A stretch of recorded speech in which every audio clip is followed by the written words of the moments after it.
अस्सलाम वालेकुम ताहिर भाई, कैसे हैं आप? आज कैसे आप पार्क में नज़र आ गए? वालेकुम अस्सलाम। वाह जी वाह, आज तो फैज़ी भी पार्क आया है। बड़ी बात है। आजो भाई, इधर बैठते हैं, बात करते हैं। क्या बात है भाई, बड़े परेशान नज़र आ रहे हो। किन सोचों में गुम हो आजकल? बस यार फैज़ी भाई, क्या बताऊं। घर में तो बिजली आती है कभी जाती है, लोड शेडिंग ने बुरा हाल कर दिया है।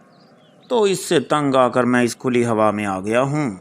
आप सुनाओ, आजकल किधर होते हो, कहाँ गायब हो?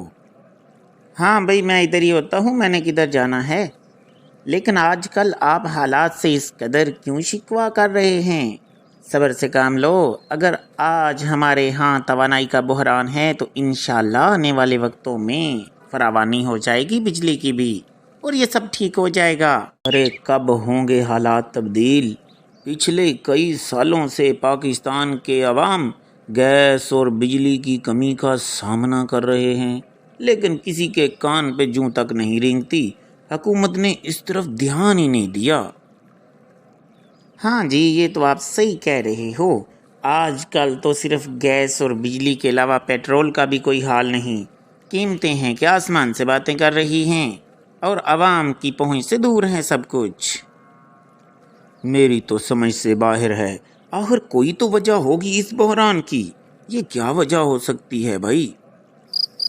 भाई सीधी बात है, बिजली की कमी तो हमारे मुल्क में डैमों की कमी है।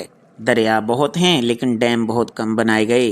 हमारी हर हुकूमत ने इस मामले में लापरवाही का मुजाहिरा किया है, जबकि हमसाया मुल्क भारत ने पिछले चंद सालों में 130 डैम बना लिए हैं, और शायद इससे भी ज़्यादा।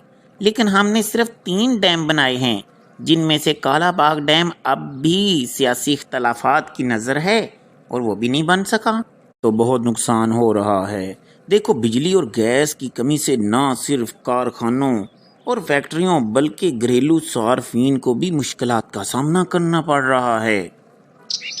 हाँ जी बिल्कुल, इससे कबल जब बिजली की लोड शेडिंग होती थी तो इस कदर परेशानी नहीं होती थी, क्योंकि गैस की मदद से काफ़ी काम हो जाते थे। लेकिन अब गैस भी नापैद हो गई है और घरेलू सार्फिन सिलेंडर और लकड़ियाँ इस्तेमाल करने पर मजबूर हो गए हैं, और महंगाई पहले ही इतनी ज़्यादा है।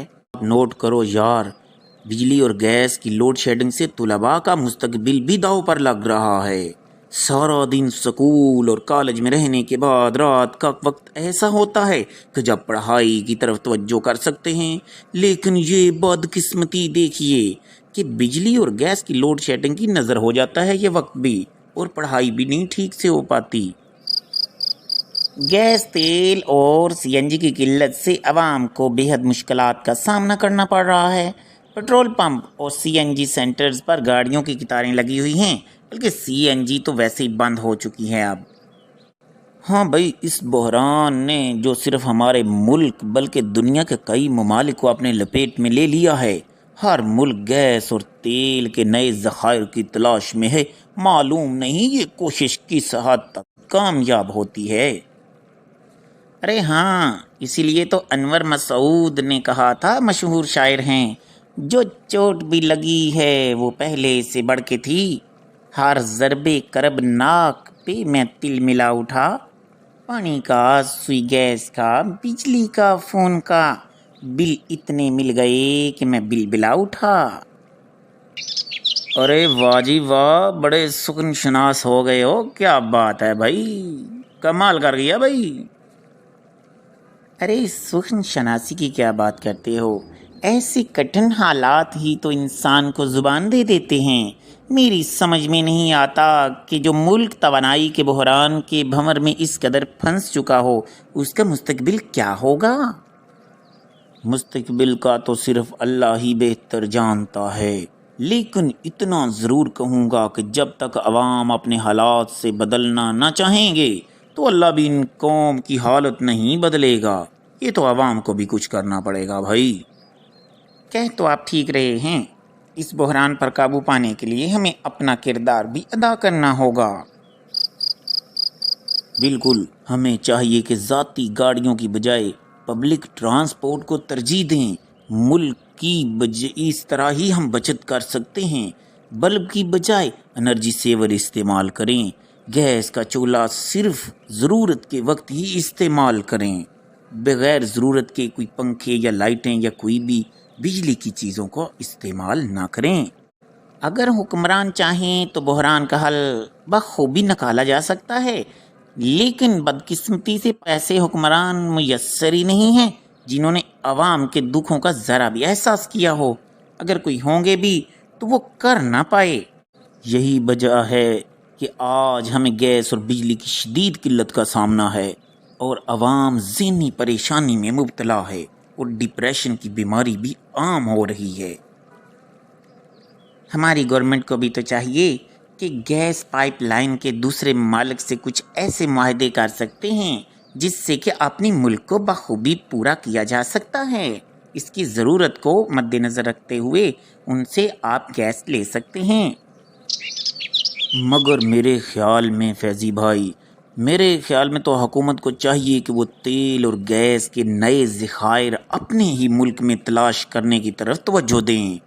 اس مقصد کے لیے کثیر رقم مختص کی جائے تاکہ دوسروں کی اس طرح غلامی سے بچا جا سکے اور ملک خود کفیل ہو جائے۔ ارے کمال بات کرتے ہو، کبھی کبھی آپ تو حیران رہ جاتا ہوں آپ کی ذہانت پر۔ دراصل دیکھو، حکومت اور عوام کی مشترکہ کوششوں سے ہی بحران پر قابو پایا جا سکتا ہے۔ جی ہاں فیضی بھائی، آپ نے بالکل بجا فرمایا۔ ہم دونوں کو ہی کوشش کرنی چاہیے، ہر کسی کو اپنی اپنی جگہ اپنے ملک کی بہتری کے لیے کام کرنا چاہیے۔ بالکل ٹھیک کہا، اور ہمیشہ ہمیں مثبت سوچ رکھنی چاہیے، اور اللہ کی رحمت سے کبھی مایوس تو بالکل نہیں ہونا چاہیے۔ آخر قوموں پہ مشکل حالات آ ہی جاتے ہیں، ہمیں بس اب یہ کرنا ہے کہ اس کا حل ڈھونڈنا ہے اور محنت کرنی ہے۔ اللہ ہمیں ہدایت دے اور ہماری گورنمنٹ کو بھی، تاکہ ہم مل کر اس مسئلے کا حل نکال لیں۔ اچھا یار فیضی بھائی، اب میں چلتا ہوں، مجھے ذرا گھر بھی جانا ہے، تھوڑی تیاری وغیرہ کرنی ہے، پیپر بھی آ رہے ہیں۔ بہت شکریہ، آپ سے مل کے اچھا لگا۔ یہ چیز ہاں بھائی ٹھیک ہے، میں بھی نکلتا ہوں بھائی، مجھے بھی تیاری کرنی ہے، لیکن پارک میں آ کر اچھا لگا۔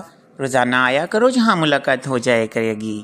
اوکے، السلام علیکم بھائی، اب ہم چلتے ہیں۔ وعلیکم السلام، دوبارہ ملاقات ہوگی۔ اللہ حافظ۔